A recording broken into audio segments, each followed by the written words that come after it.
Agradeço inicialmente o convite feito pelo desembargador Ney Widmann, estendo meus cumprimentos efusivos.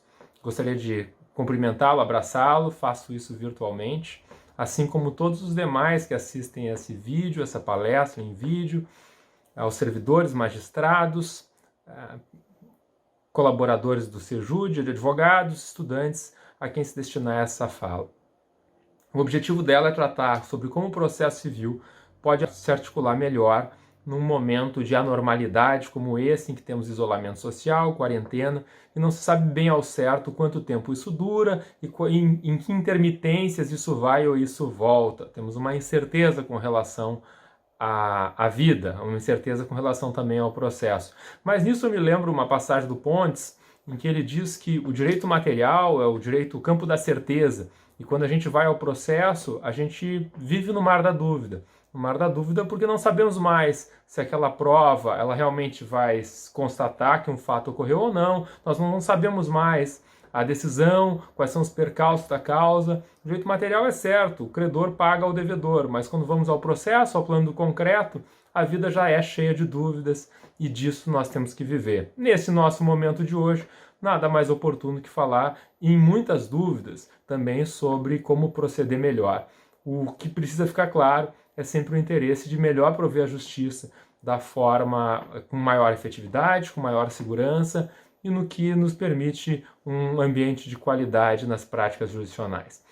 Bom, o Andrea Proto Pisani, ele tem uma expressão metafórica muito comum, muito repetida, que diz que existe um tempo fisiológico e um tempo patológico do processo. Também é uma metáfora oportuna para a nossa época. O tempo fisiológico é aquele em que é normal, é um tempo desejável, inclusive, para que as práticas processuais tenham um bom curso. Então, eu não posso imaginar um processo que se resolva em um dia, porque seria impossível que tenhamos o contraditório, que tenhamos uma reflexão adequada sobre os fatos, não dá para fazer dessa forma.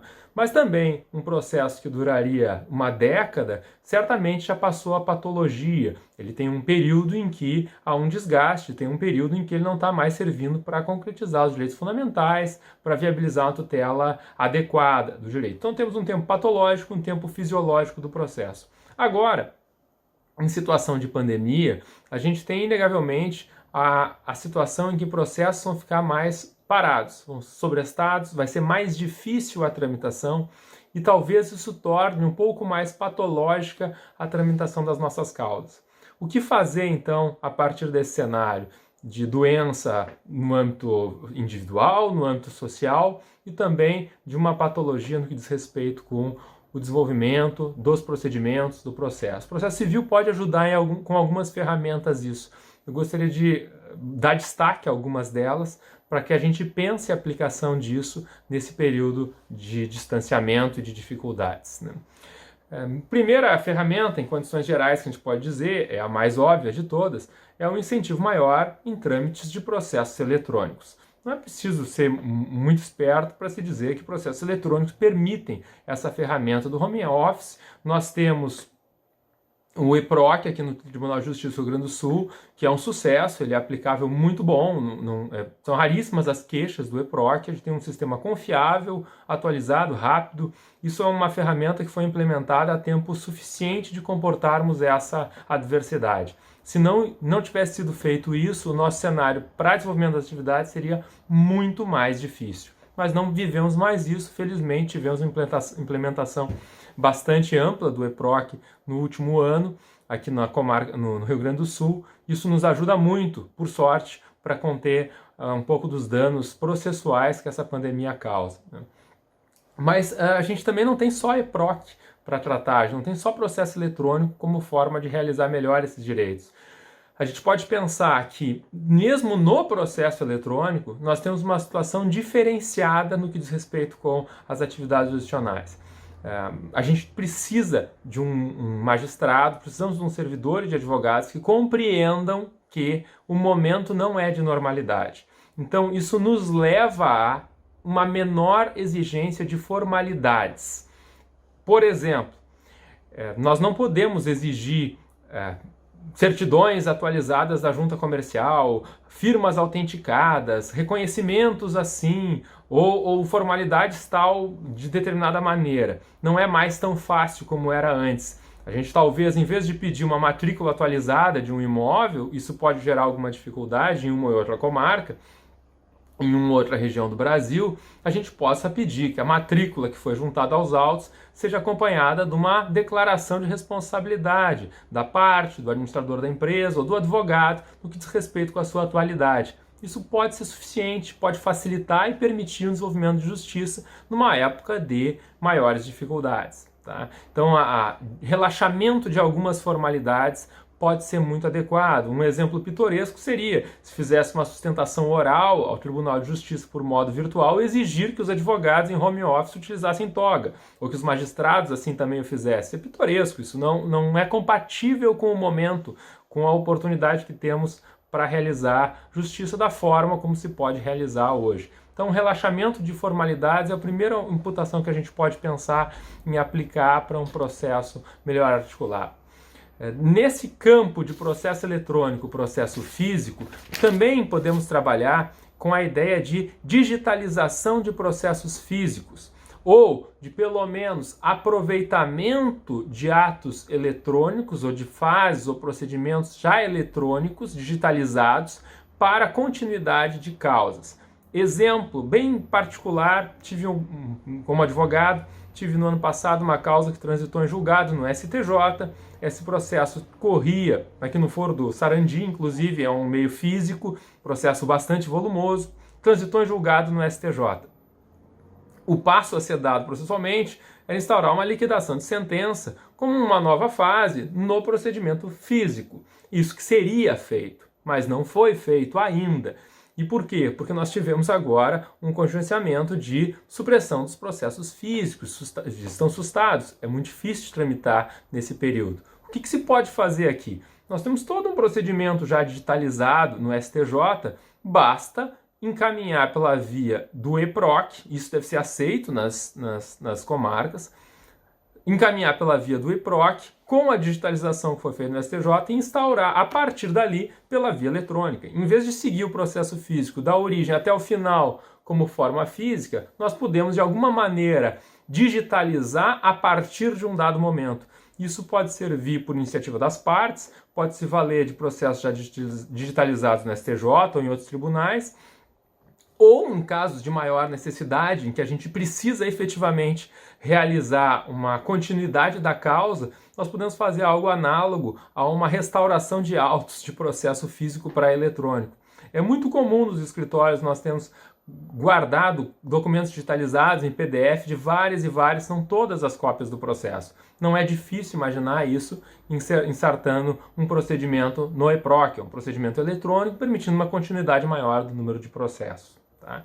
Claro, com o retorno das atividades à normalidade, ou pelo menos em alguma intermitência de atividades forenses voltando ao normal, podemos imaginar um plano de contingenciamento para uma quarentena futura também, de que os processos sejam também digitalizados para seguir por meio do EPROC. Podemos incentivar isso para os advogados, que tomem os autos físicos em sua carga, façam as digitalizações e encaminhem ao EPROC para ser aceito. É uma política possível de ser feita e que também vai viabilizar a melhor prática das atividades adicionais se tivermos essa intermitência de continuidade ou não continuidade das atividades. Não se sabe bem o que vem à frente nessa gestão da pandemia. Bom, também podemos pensar em atos processuais de processos físicos que possam ser realizados por incidente por meio de uma formação eletrônica de incidente. Seria algo como uma antiga cautelar autônoma que tínhamos no código passado. Nós podemos fazer um incidente eletrônico em um processo físico. Imagina que para fins de fazer uma perícia, ou para fazer uma audiência, ou para fazer um determinado cumprimento de uma dada medida, que a gente não precise recair ao plantão. Basta que se aceite uma espécie de incidente eletrônico junto aos autos físicos. Aquele que propusesse esse incidente eletrônico, eventualmente, imaginar uma busca e apreensão que seja necessária, Ele pode simplesmente propor no EPROC, ainda que o processo seja físico, acostar as cópias que se tem o que é possível para o EPROC, e nós vamos ter concomitantemente um processo eletrônico e um físico que de alguma forma dialogam. É possível se pensar em incidentes eletrônicos em apartado de processos físicos. E esse é talvez um dos grandes propósitos que a gente possa utilizar para dar andamento no que for mais célere, que for mais necessário e que evite o plantão, né? Porque se tudo for para plantão, a gente aí vamos ter uma dificuldade muito grande de tramitação dos processos físicos, né? Mantém o juiz da causa com alguma formação eletrônica de incidentes, ainda que em processos físicos. Isso é possível de ser feito. Pensando agora em algumas técnicas, algumas estratégias processuais para diminuir a patologia do tempo.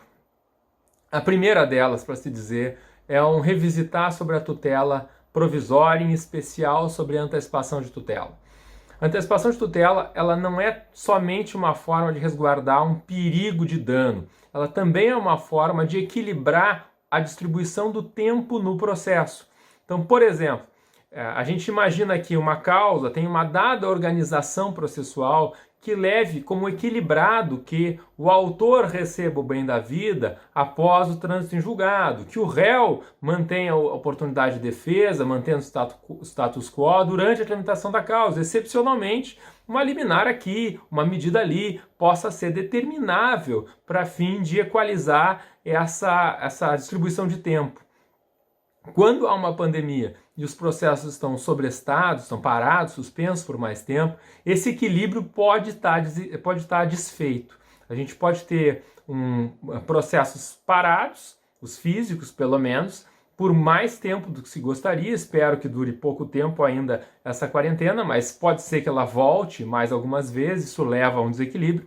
Processos parados, e que nos levam a uma situação de maior desigualdade. O réu, vamos imaginar assim, ou o autor que obteve uma liminar, ele está em uma posição de muita vantagem em comparação com o outro, em especial porque os processos não têm tramitação. Nesse caso, talvez seja um bom expediente nós examinarmos com maior atenção as hipóteses de tutela da evidência, em que se permite, pela melhor evidência, pela melhor oportunidade, pela maior probabilidade de ganho ou perda da causa, se distribuir o bem da vida em antecipação de tutela. Não é necessário urgência aqui, é simplesmente uma forma de entregar a quem tem as melhores oportunidades, melhores chances de êxito na causa, o bem da vida enquanto se tem a sua tramitação.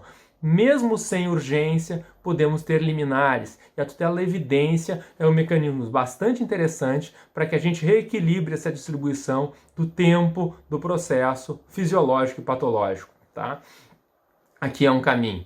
Também temos que pensar em outra técnica que ela é prevista há bastante tempo na nossa legislação, mas ela não é adotada com tanta frequência quanto se deveria no que diz respeito com a organização dos atos processuais, é o saneamento e organização do processo. Percebam bem, nós estamos com um momento em que algumas atividades são extremamente dificultadas de realização. Nós não podemos fazer as audiências como fazíamos antes. É impossível pensar em inspeções judiciais com a mesma extensão que se poderia querer fazer antes. A gente não tem mais os mesmos mecanismos de abertura, de contato, que a gente tinha naquela época em que havia uma grande possibilidade de seguirmos com as nossas rotinas normais. Não há mais isso. Então a gente pode imaginar como organizar a prova de forma a comportar que as provas passíveis de serem realizadas agora o sejam e pelas formas mais adequadas de sua realização. E também podemos pensar esse saneamento para que não se desenvolva um processo ou não encaminhe esse processo adiante que não devam ser encaminhados. Alguns exemplos bem simples. Imagine que existe uma preliminar de legitimidade que não foi avaliada ainda. Se o processo seguir, ficar parado durante o tempo da quarentena para depois fazer uma instrução, depois fazer uma prova e depois se verificar na sentença que era uma parte legítima, perdemos um grande tempo de vida. Então eu posso pensar o saneamento como uma modalidade de enxergar esses tipos de problemas, de vícios e encerrar com esses processos ao tempo devido, que é o tempo do saneamento, né, das casos das ilegitimidades ou de outros preliminares, sem maiores prejuízos. A gente ganha o tempo com isso. E mesmo que não seja o caso de acolher prescrição ou as preliminares de processuais, né? Não só as materiais, mas as processuais também, mesmo que não seja o caso de acolher isso, também é interessante que a gente pense no saneamento e na organização do processo como uma etapa de gerenciamento da causa. Então, quais são os fatos controvertidos? Quais provas podem ser disponíveis para que esses fatos sejam realizados? E quem deve produzir essa prova? Se eu organizar dessa forma a atuação processual, é mais fácil a gente imaginar nesse período de quarentena quais são os timings de realização de audiência, quais são os timings de troca de prova de uma pela outra, como é que a gente gerencia essa atividade que vem pela frente. Na incerteza, o gerenciamento passa a ser ainda mais necessário. Tá? Porque não há um parâmetro de comparação aqui para que a gente tenha as nossas práticas habituais. A gente tem que parar, pensar e gerir melhor o tempo do processo. E o saneamento e organização é o momento processualmente estabelecido para fazer isso. Né? Ali é o timing que tem que parar, pensar e fazer. E a gente pode evitar muito trabalho com isso e dar maior efetividade à tutela jurisdicional por esse caminho. Além do saneamento, e já conectando com a ideia de uma prova, porque a prova é dificultada, a gente, é claro que pode pensar no que é mais óbvio, as chamadas audiências por videoconferência. Existem várias resoluções de tribunais no Brasil, tem um apanhado, sai em páginas do tribunal, resolução, tem umas quantas aqui, definindo a possibilidade de se realizar audiência por WhatsApp, por videoconferência WhatsApp, ou pelo Zoom, ou pelo Hangouts, ou pelo Google Meet. Tem portarias que dizem isso de forma diferente.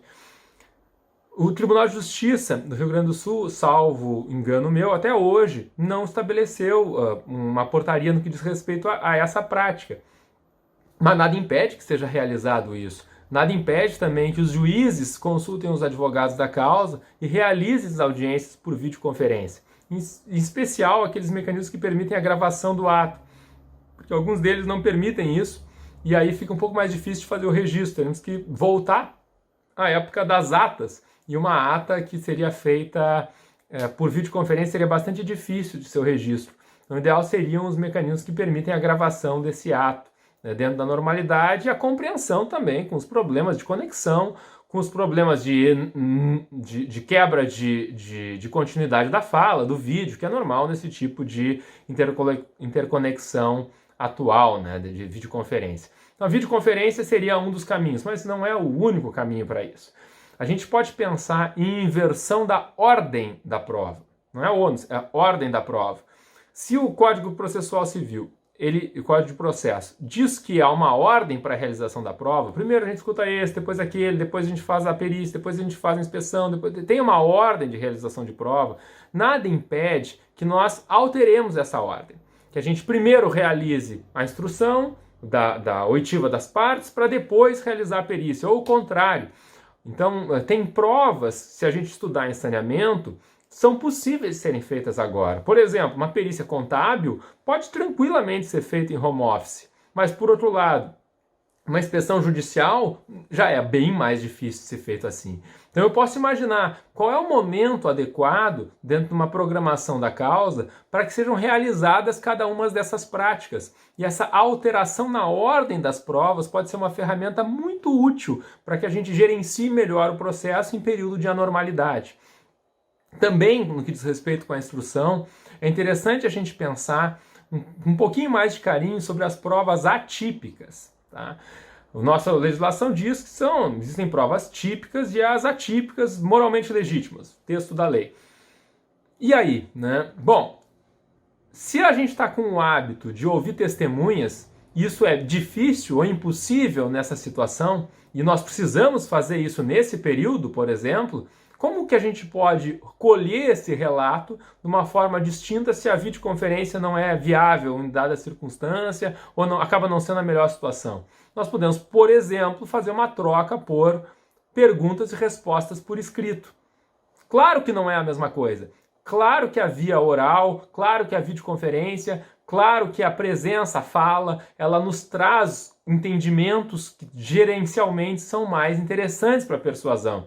Mas respostas e perguntas por escrito não deixam de ter algum valor probatório que tem que ser avaliado, tem que ser mensurado pelo juiz ao tempo do julgamento. Talvez essa seja uma solução, em especial para instruir pedidos urgentes, em especial para que se avalie algumas questões pontuais, provisório ou permanentemente. Aí vai depender efetivamente da qualidade da causa, da qualidade da prova e da sequência que se vai. A gente pode pensar em provas atípicas formuladas dessa forma, perguntas e respostas por escrito, por e-mail, ou então pode-se pedir um depoimento gravado a respeito de um tema. Requer a vossa senhoria que registre por vídeo uma fala relatando o acidente, todos os detalhes que se devam ter em consideração com relação ao evento do dia tal, né? O sujeito, o possível testemunha do ato, pode fazer uma gravação de um vídeo desse e encaminhar o arquivo para servir como prova. O contraditório ele é posterior. O contraditório vai ser por indicação das partes, o contraditório pode ser como um documento. Então a gente pode eventualmente pensar em substituir uma tramitação de audiência por uma prova documental, um registro de vídeo. Não é o ideal? Não é, mas numa situação de anormalidade, talvez seja um encaminhamento possível para melhor prover os direitos, talvez seja melhor isso do que manter os processos parados, dado que a gestão do tempo nem sempre é compatível com a urgência das causas. A gente pode pensar em questões de família, pode pensar em questões emergenciais, a gente pode pensar uma série de dados em que reunir para a justificação prévia em audiência seria completamente impraticável. As provas atípicas podem servir como um caminho para melhor regular isso. E nesse passo também, já que estamos falando de atipicidade da prova, podemos falar também de atipicidade do procedimento, ou os negócios processuais. Talvez nesse período de anormalidade, o juiz possa incentivar com maior ênfase as partes, e podem se conectar a partir dali, de organizar a gestão do processo nesse período. Como que vamos fazer as provas desse momento? Como que vai ser a videoconferência? Por qual ferramenta? Quais vão ser os registros? Como que nós vamos comunicar as testemunhas? Como que nós vamos garantir que isso funcione bem? Tudo é passível de negociação a partir do 190 do CPC, nesses termos, tá? Então aqui eu tenho também um instrumento para regular e para prover segurança sobre os trâmites de algo que foge ao escopo da normalidade. Os negócios processuais podem ser um belo caminho para gerir melhor esse período de anormalidade. Também, como uma ferramenta, e estou arrolando ferramentas aqui, como uma ferramenta de melhor prover a gestão do tempo no processo, pensando num tempo fisiológico e tentando remediar o que é possível do patológico, a gente tem um instrumento muito interessante e que ainda tem muito pouca aplicação nos nossos tribunais. Deveria ter mais, mas agora ele vai ter uma oportunidade para isso, que se chamam as decisões parciais de mérito. Tá? Eu vou dar um exemplo a partir daqui e a gente comenta um pouco em seguida. Imagina que tem uma ação de despejo em que o locatário diz que deve só 5 meses e o locador diz que ele deve 10 meses. A gente tem uma controvérsia sobre 5 meses aqui. Mas também não tem nenhuma controvérsia de que existe um débito e esse débito permite um despejo. Então, nada impede que seja decretado o despejo não só por liminar, por tutela provisória, mas por tutela definitiva, como sentença fosse, tutela definitiva do despejo e que se mantenha a causa para avaliar se os outros 5 meses são devidos ou não. E também nada impede, como tutela definitiva, não provisória, não liminar, também se condene ao pagamento dos 5 meses. Percebam, qual é a ideia do julgamento parcial de mérito? É que cada trecho da decisão, do processo, cada capítulo, pode ter uma resolução independente da outra. Se eu posso resolver essa parte, eu não preciso esperar a outra para que essa tenha uma solução. Isso faz com que os processos eles não arrastem junto questões que já são definíveis, já são passíveis de resolução, enquanto que outras precisam de alguma instrução, precisam de alguma atividade, precisam de alguma questão ulterior que não possa ser resolvida de imediato. Decisões parciais de mérito são muito sensatas quando a gente pensa em uma melhor realização da justiça, uma melhor forma de prover efetividade aos trâmites da causa. Esse mecanismo eu acho que é algo que possa ter um grande valor, especialmente quando a gente tem uma instrução dificultada, pensando na instrução aqui. Então, o que do processo que eu tenho em minha mão é possível de ser resolvido definitivamente sem instrução.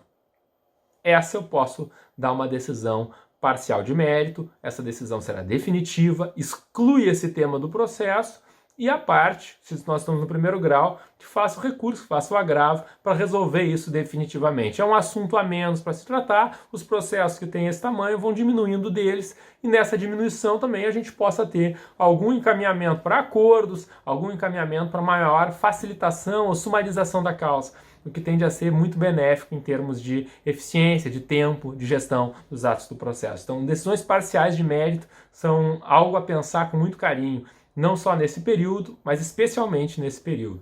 No restante também ele é importante, também pode ter uma aplicabilidade muito boa, mas nesse período eu acho que acaba sendo muito importante.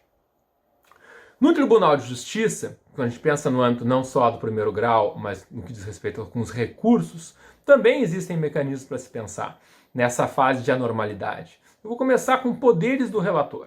Tá? O relator tem uma gama de poderes muito significativos. Dois são muito centrais aqui. O primeiro é de concessão de efeito suspensivo, antecipação de tutela recursal ou não, e o segundo diz respeito com a possibilidade de julgamentos monocráticos, que eu acho que pode ser também muito útil no nosso cenário aqui de suspensão, de dificuldade de realização de julgamentos colegiados, se tivermos algum problema com sessões virtuais, tá? Eu faço essa ressalva porque eu vou tratar disso logo em seguida. Com relação aos poderes do relator, com relação à antecipação de tutela recursal e suspensão dos efeitos do recurso, né? Veja bem, quando foi apresentado o recurso e houve um requerimento de efeito suspensivo, de antecipação de tutela recursal, o relator fez uma avaliação. E essa avaliação ele disse sim ou não, ok, depende do caso, e intimou a contraparte para apresentar as contrarrazões, no caso do agravo. Geralmente é onde esse tipo de requerimento aparece com maior frequência. Bom, vieram as contrarrazões e agora o relator está aguardando para a pauta, só que essa pauta vai demorar um pouco para se realizar. Notem bem, a avaliação que o relator fez no início do procedimento recursal, ela já tem um cenário diferente daquela que ele poderia refazer agora. Tá? Então, o relator, quando avaliou o agravo, ele leu as razões do agravante. Após as contrarrazões, ele já está, a rigor, suficientemente instruído no recurso para julgar a causa, julgar o recurso. Então, a gente tem um cenário bem melhor de avaliação de efeito suspensivo ou antecipação de tutela recursal. Nada impede que seja reavaliada essa questão. E notem, o tempo do processo, o tempo que vai levar a que essa sessão seja realizada, não necessariamente é um tempo sem tutela jurisdicional, um tempo de injustiça.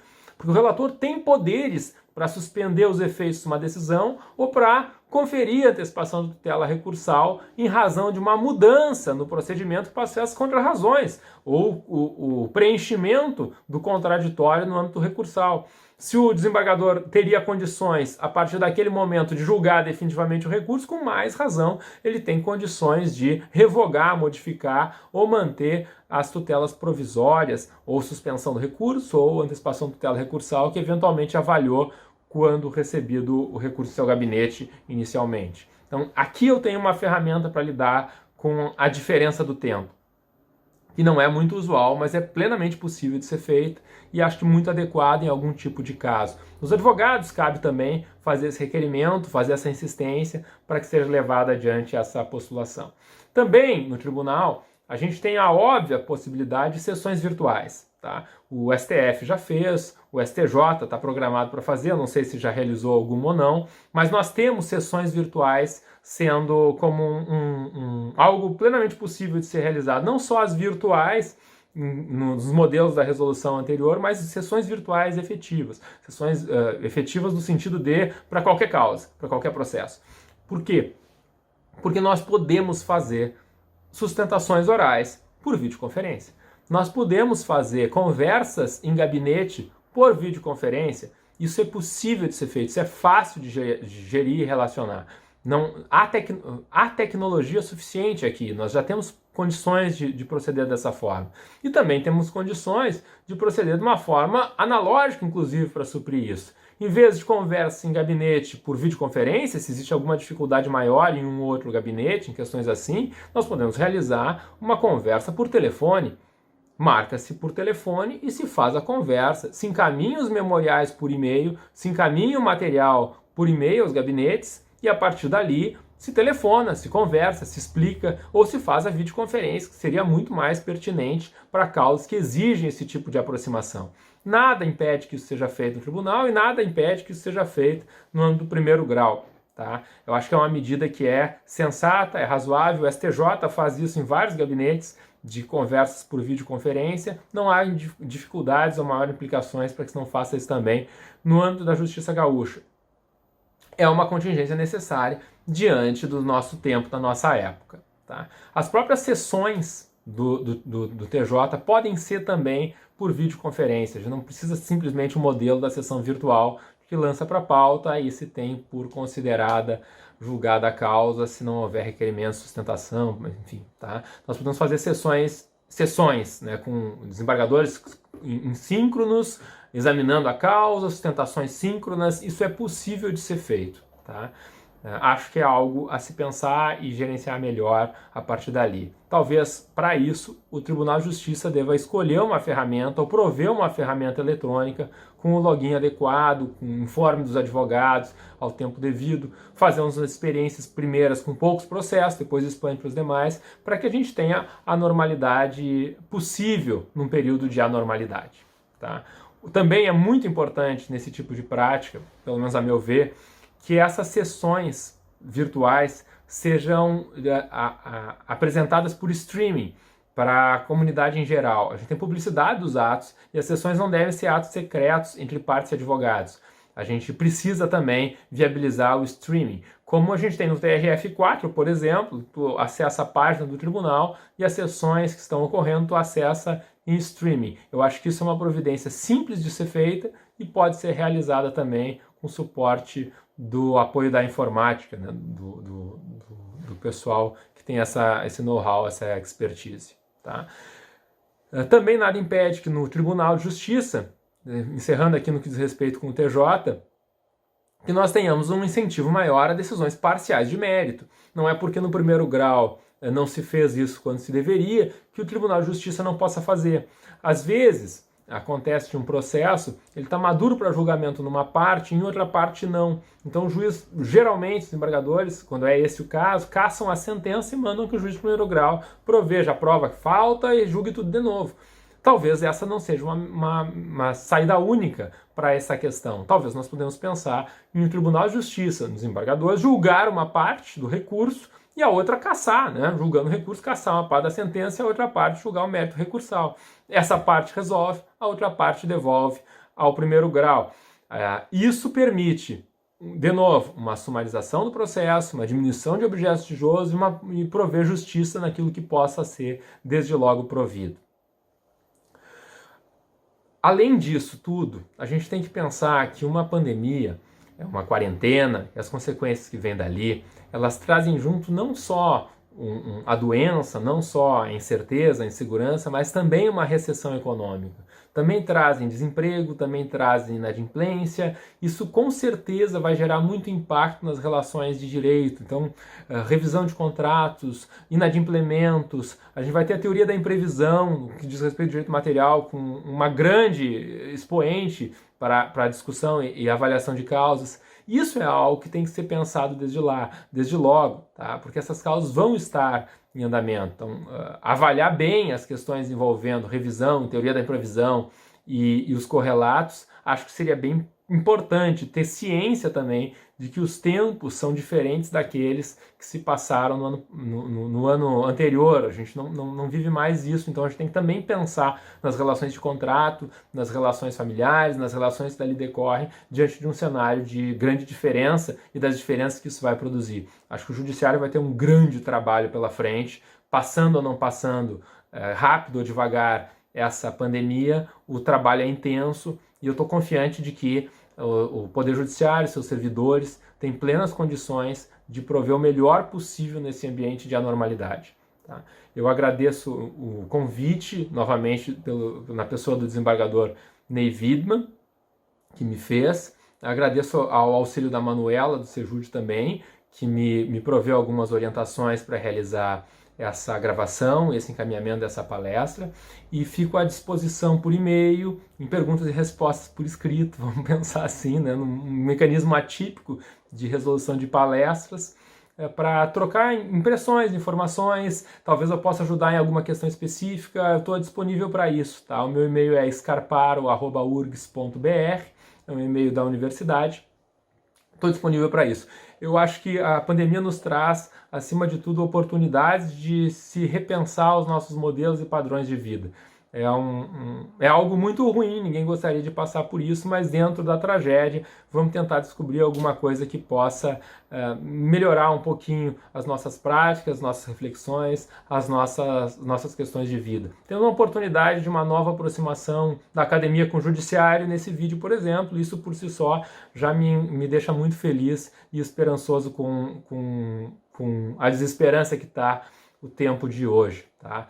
Nesse momento que a gente precisa é solidariedade, é fraternidade, e em razão disso eu, pelo menos, metaforicamente, estendo a mão a todos vocês e fico à disposição para ajudar no que couber a minha expertise em questões de processo, questões de gerenciamento de causa. Fico à disposição para e-mail, para troca, para conversa, como sempre, tá? Foi um grande prazer, fiquem bem, um abraço amigo e coragem para todo mundo, que é o que vamos precisar nessa fase, com muito trabalho e competência que todos temos, pelo menos quem trabalha no Tribunal de Justiça do Rio Grande do Sul. Muito obrigado.